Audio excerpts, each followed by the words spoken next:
1993ல மம்முட்டி, கனகா அவர் 2 பேரும் சேர்ந்து நடிச்ச ஒரு படம் வந்து ரிலீஸ் ஆச்சு. அந்த படத்தினுடைய பேர் தான் வந்து பார்த்தீங்கன்னா, "கிளி பேச்சு கேட்கவா". ஆக்சுவலா அந்த படம் வந்து பார்த்தீங்கன்னா, ஒரு ரொமான்டிக் காமெடி ஜானர்ல தான் வந்து நீங்க விக்கிபீடியாலாம் போனா காட்டும். ஆக்சுவலா அது வந்து ஒரு ரொமான்டிக் ஹாரர் காமெடி படமா வந்து இந்த படம் எடுத்திருப்பாங்க. ஆக்சுவலா ஒரு சிம்பிளான ஸ்டோரி தான். அந்த ஒரு கிராமத்துக்கு வந்து மம்முட்டி அவர்கள் வந்து வாத்தியாரா வந்து போவாரு. ஸோ வாத்தியாரா நீங்க போகும்போது வந்து இந்த அரண்மனைக்கு வந்து காவலாவும் நீங்க தான் இருக்கணும். நீங்க தான் வந்து ஸ்டே பண்ணிக்கணும் அப்படின்ற மாதிரியான ஒரு பொறுப்பு வந்து ஒப்படைக்கப்படுது. ஆனா என்ன பிரச்சனை அப்படின்னு வந்து பார்த்தீங்கன்னா, அவரு எங்க தங்குறாரோ அந்த தங்குற இடத்துல தான் வந்து பேய் வந்து சுத்திக்கிட்டு இருக்கு அப்படின்ற மாதிரியான விஷயங்கள் வந்து அவருக்கு தெரிய வருது.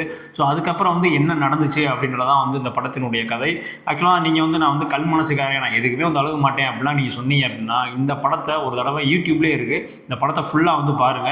உண்மையில வந்து அவ்வளோ தூரம் ஃபர்ஸ்ட் ஹாஃப் வரைக்குமே அவ்வளோ என்ஜாய் பண்ண நீங்க செகண்ட் ஹாஃப் முடிஞ்சு அந்த படம் முடிஞ்செல்லாம் வந்து வரும்போது வந்து பார்த்தீங்கன்னா, அப்படியே மனசவே வந்து உருக்கிருவாங்க. ஸோ அந்த அளவுக்கு வந்து ஒரு அருமையான படம்.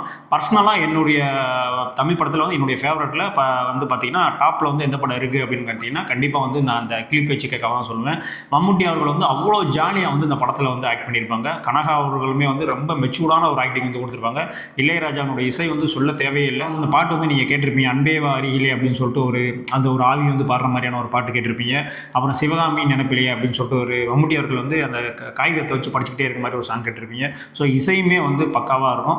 மொத்தமா இந்த படம் பார்த்து நீங்க முடிக்கும்போது, கண்டிப்பா இந்த ரெக்கமெண்டேஷன் படி நீங்க போய் படம் பார்த்தீங்கன்னா, கண்டிப்பா நீங்க கமெண்ட்ஸ்ல சொல்லுவீங்க.